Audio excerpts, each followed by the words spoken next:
लेकिन सबसे बड़ी तृष्णा है भव तृष्णा, मैं दोबारा जन्म लूँ। अगर भव तृष्णा मिट जाए तो जन्म ही नहीं होगा दोबारा, और जब दोबारा जन्म ही नहीं होगा तो जन्म मरण का दुख जो होता है, मरते समय भी दुख होता है, जन्म के समय भी दुख होता है। कोई आदमी दुनिया में ऐसा नहीं जो हंसता हुआ पैदा हुआ हो, सब आदमी रोते हुए पैदा होते हैं। तो ये सारे दुख जो हैं ये कब ख़त्म होंगे? जब जन्म ही नहीं होगा तो कोई दुख ही नहीं होगा, न मरण का, मौत का दुख हो। तो भव तृष्णा सबसे ज़्यादा है। भव का मतलब है पैदा होना, और ये भव तृष्णा किस कारण से होती है? अज्ञान, अविद्या के कारण से।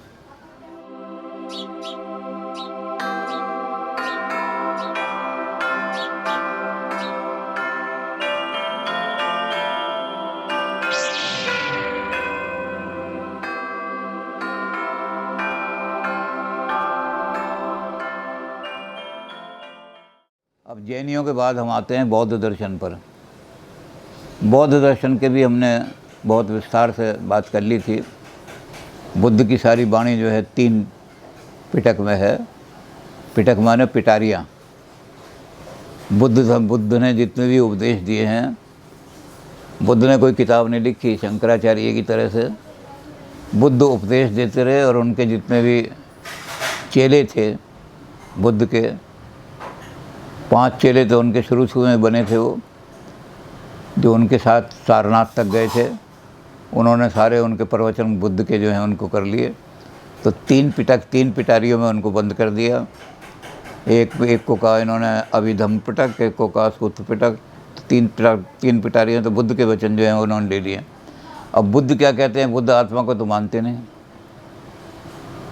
तो बुद्ध का निर्वाण का किसका होगा निर्वाण? लेकिन बुद्ध ने इस बात को तो माना है। 4 जो आर्य सत्य का हैं उन्होंने वही चीज़ मानी है जो हमारे भारतीय दर्शन वालों ने हे हान इत्यादि। तो बुद्ध ने पहला सत्य क्या कहा है? सर्वम दुखम। अब दुख का स्वरूप क्या है? तो बुद्ध कहते हैं कि किसी भी आदमी के पास चले जाओ, थोड़ी देर उसके साथ बैठो तो वो अपना दुख आपको व्यक्त कर देगा। जिसके पास कई पुत्र हैं, 10 बेटे हैं उसको सबसे बड़ा दुख है कि 10 को रोटी कहाँ से खिलाऊं, शिक्षा कहाँ से दिलाऊं, ये 10 जो हैं आपस में लड़ते रहते हैं, इनको ठीक कैसे करूं, इसमें से एक आध कोई कुमार गर्मी ना हो जाए। तो जिसके ज़्यादा पुत्र हैं वो भी दुखी है, संतान ज़्यादा हो गई। और किसी के एक भी पुत्र नहीं है वो भी दुखी है कि मेरे घर में कोई संतान नहीं, कुछ नहीं, तो वो अपना आपको दुख बताएगा। तो इस तरह से आप जिस आदमी के पास जाओ, ये मत ईर्ष्या मत करो कि बड़ा सुखी हो रहा है, हंस रहा है, खूब हलवा खा रहा है, खा रहा है। आप ये देखो कि कोई ना कोई जिसके पास दौलत ज़्यादा है, अब जैसे हमारे आपके पास जैसे दौलत बहुत ज़्यादा है, तो जिसके पास दौलत ज़्यादा है वो भी बड़ा दुखी, कहीं चोर ना ले जाएं, कहीं मेरे बेटे जो हैं वही दौलत के मारे में बाप को ना मार दें। आजकल आ रहे हैं, बाप से ज़मीन नहीं मिली तो बेटे ने बाप को कत्ल कर दिया। तो जिनके पास धन का बहुत ज़्यादा धन है वो भी दुखी हैं। आप उनके पास थोड़ी देर बैठोगे तो वो अपना दुख बताएंगे, मुझे यही चिंता रहती है कहीं धन को देख करके बड़े को बच्चे गलत मार्ग पर ना चलना शुरू कर दें। और जिसके पास धन नहीं है वो बेचारा रोटी के लिए तरस रहा है। तो बुद्ध कहते हैं कि सर्वम दुखम। लेकिन 3 दुख ऐसे हैं जो सर्वव्यापी हैं। ये तो ऐसे हैं कि अलग अलग, किसी को कोई दुख है, किसी को कोई दुख है, किसी को नज़ला हो रहा है तो किसी को पेट में दर्द हो रहा है, ये तो अलग अलग दुख हैं। लेकिन 3 दुख ऐसे हैं जो यूनिवर्सल हैं, जो सबको व्याप्त हैं। इनसे तीनों में से कोई नहीं बच सकता। वो है जरा, मरण और व्याधि।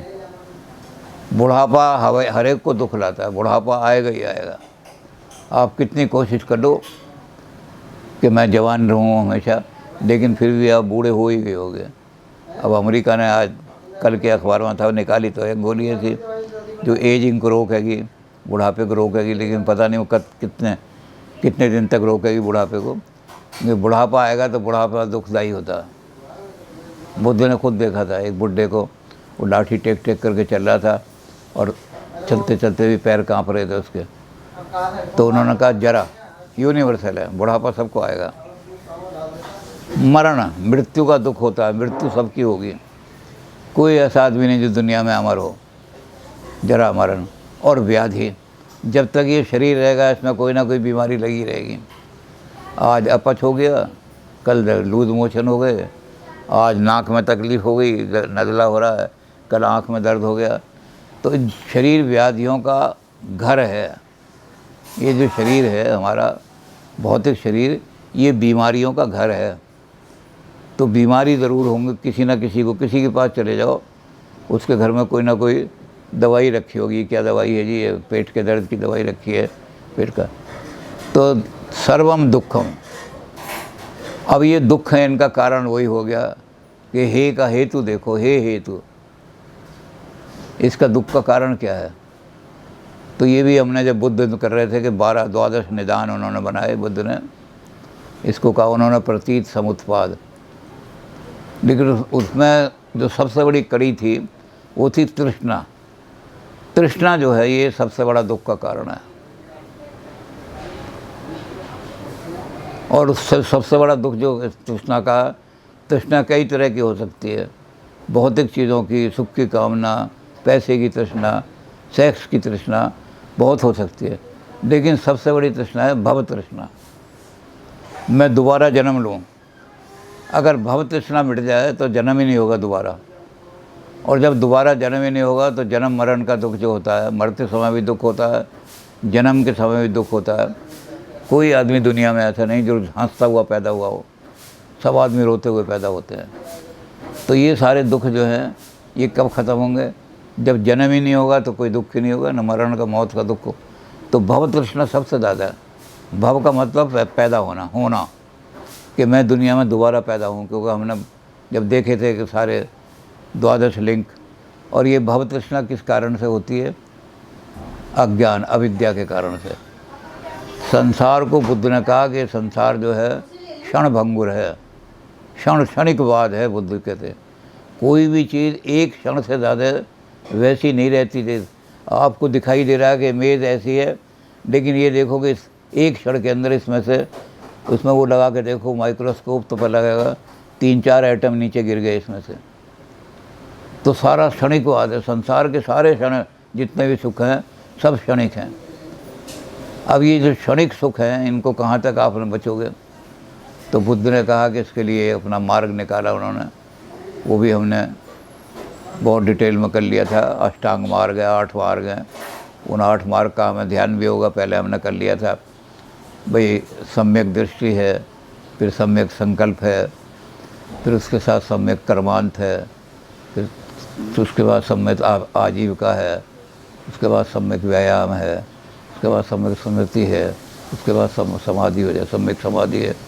तो हमने इस तरह से सारे 8 जो हैं इनके, इन 8 में से पहले 2 को बुद्ध ने कहा प्रज्ञा। उसके बाद जो 3 आए उसको उन्होंने कहा शील, और अंतिम जो 3 आए उनको कहा समाधि। बौद्धों के जो अनुयायी थे बाद में उन्होंने पांचों को, प्रज्ञा को और शील को मिला के कहा पंचशील। नेहरू जी पंचशील के ही मानने वाले थे। तो पंचशील हैं और 3 समाधि हैं। बुद्ध ने कहा 5 शील पालन करो और 3 समाधि का पालन करो तो क्या होगा आपका एक, लेकिन क्या स्वरूप होगा? जैसे जैनियों ने तो कहा कि आत्मा, लेकिन जब इनके यहाँ आत्मा है ही नहीं तो उस समय क्या स्वरूप होगा? तो इन्होंने उसका नाम रखा निर्वाण। निर्वाण पॉजिटिव वस्तु नहीं है, निर्वाण नेगेटिव है। निर्वाण का मतलब होगा कि जो है उसका समाप्त हो जाना। है क्या? तृष्णा है। सारे दुखों की जड़ तृष्णा है, और तृष्णा आग की तरह जलाती है आदमी को। तो निर्वाण का अर्थ, शाब्दिक अर्थ है बुझ जाना। जैसे दीपक है तो दीपक की जो लौ हमें दिखाई देती है अखंड, लेकिन वो अखंड नहीं होती। एक एक बूंद नीचे से आती जाती है, वो नष्ट हो जाती है, दूसरी बूंद आ जाती है। उस हम सिमिलैरिटी को हम सेमनेस समझ लेते हैं उसको गलती से। तो ऐसे ही संसार की चीज़ों को, जो क्षणभंगुर चीज़ें हैं, उनको वो एक एक क्षण में नष्ट होती जा रही हैं, नई पैदा होती जा रही हैं। हम उनको परमानेंट समझ लेते हैं। तो परमानेंस कोई चीज़ नहीं है। आत्मा भी अगर कोई चीज़ परमानेंट है तो है ही नहीं। अगर हम आत्मा को परमानेंट मानते हैं तो बुद्ध कहते हैं फिर इसका मतलब आत्मा है ही नहीं। हम भगवान को परमानेंट मानते हैं तो भगवान नहीं है। हर चीज़ बदल रही है, चेंज, ट्रांजिशन है। और वो ट्रांजिशन को क्या करेंगे हम कि जब वो ट्रांजिशन रुक गई, वो तृष्णा जो पैदा कर रही थी अग्नि, जिसके कारण से एक से एक आगे जल रहे थे, तो वो जब बुझ गई तो बुझने के बाद अब कोई पैदा नहीं होगी, नई चीज़ पैदा नहीं होगी। तो हालांकि ये आत्मा को नहीं मानते लेकिन जन्म मरण को मानते हैं। तृष्णा से एक बूंद में से दूसरी बूंद पैदा हो जाती थी। ये कहते जब एक बूंद, उसी को हम मान लेते थे कि आत्मा पक्की है, लेकिन जब एक बूंद में बुझा दिया अपने दीपक को तो अगली बूंद पैदा ही नहीं होगी, वो लौ ख़त्म हो जाएगी। तो इन्होंने उसको निर्वाण को ये कहा कि जो हमारी अब पॉजिटिवली क्या है वो, तो इनके पास उसका कोई जवाब नहीं था। पॉजिटिव क्या है, बस उन्होंने कहा तृष्णा बुझ गई तो ख़त्म हो गया सारा। तृष्णा ही तो सारे दुखों का कारण है।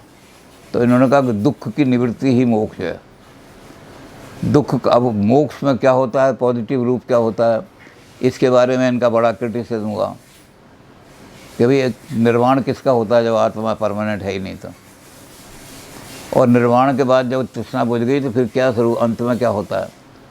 तो लेटर बुद्धिस्ट थे, उन्होंने पॉजिटिव रूप निकाला इसका। इन्होंने कहा भाई पॉजिटिव रूप कुछ निकाल के दें, और वो महायान बुद्ध वालों ने निकाला, नागार्जुन वगैरह ने। उन्होंने कहा कि एक आदमी का निर्वाण नहीं होता। आदमी पहले कौन सी स्थिति को पहुंचता है, बोधिसत्व की स्थिति को। बोधिसत्व जो है वो अपना निर्वाण, क्योंकि जब आत्मा होती नहीं तो निर्वाण किसका है, तो बोधिसत्व अपना निर्वाण नहीं मानते। बोधिसत्व कहते हैं कि कई होते हैं, बोधिसत्वा पद्म पाणी, बोधिसत्वा वज्रपाणी, ऐसे सारे। तो वो आदमी जो है वो महान बन के बोधिसत्व बन जाता है, और बोधिसत्व में इतनी शक्ति आ जाती है कि वो सब दूसरों को भी तृष्णा से मुक्त करा सके। तो इसलिए उन्होंने बोधिसत्व का कॉन्टेक्ट दे करके ये बना दिया कि फिर आदमी बुद्ध बन जाता है। बुद्ध का मतलब परम ज्ञानी। जब परम ज्ञानी बन जाता है, बुद्ध हो गया, बुद्ध का मतलब है बहुत, उसके अंदर बुद्धि आ गई, तब वो सारे जितने भी संसार की वस्तुएं हैं वो सबका स्वामी हो जाता है। तो जैनियों जैसी बात तो हुई, लेकिन चूँकि आत्मा को नहीं मानते इसलिए और तरह से उन्होंने कह दी। तो आप बुद्ध, निर्वाण का शब्द यहीं बुद्धिज्म में मिलेगा, क्योंकि निर्वाण का मतलब है बुझ जाना, तृष्णा का बुझ जाना। बस ये ओरिजिनल बुद्धिज्म में तृष्णा का बुझ जाना ही है। इसका दूसरा रूप भी उन्होंने तृष्णा का देखा। जैसे हम धान या चावल फटकते हैं तो भूसी उड़ जाती है और चावल रह जाते हैं, तो निर्वाण का दूसरी जगह रूप देखा पाली भाषा में, उसका मतलब उड़ जाना। भूसी उड़ गई तो हमारे पास चावल रह जाएगा। तो जितने भी हमारी गलत दृष्टियां हैं वो उड़ जाएंगी, सम्यक दृष्टि बन जाएगी, और सम्यक दृष्टि से फिर आठों सारे हम चलेंगे। तो बुद्ध ने निर्वाण का रूप नेगेटिव रूप में माना, लेकिन वो बुद्ध के रूप में भी आदमी जब बौद्ध बन जाता है, बुद्ध बन जाता है, तो वो जैनियों के अरिहंत की तरह से ही हो जाता है। बौद्धों ने भी उसको अरहत कहा है। अरहत मतलब जितना उसी का बिगड़ा वो रूप हो। अरिहंता इन्होंने अरहत कह दिया, यानी जो अरियों को मारने वाला बन जाता है। तो अरी कौन से हैं, जो जैनियों ने अरी माने, इन्होंने भी वही अरी माने। बुद्ध भी बाहर के दुश्मनों को नहीं मानते। बुद्ध भी कहते हैं कि बाहर के दुश्मनों को मारने से कोई काम नहीं होगा। आपने हिंसा कर दी, बुद्ध भी अहिंसा को मानते हैं। तो आपने हिंसा कर दी तो क्या होगा कि एक दुश्मन को मार दिया, दूसरा दुश्मन कल पैदा हो जाएगा। आपने वाणी गुप्ती है नहीं आपके अंदर, आप वाणी से उल्टी सीधी बातें बोल देते हो तो 4 आदमी आपके दुश्मन बन जाएंगे। वाणी पर कंट्रोल करोगे तब आपके दुश्मन नहीं बनेंगे।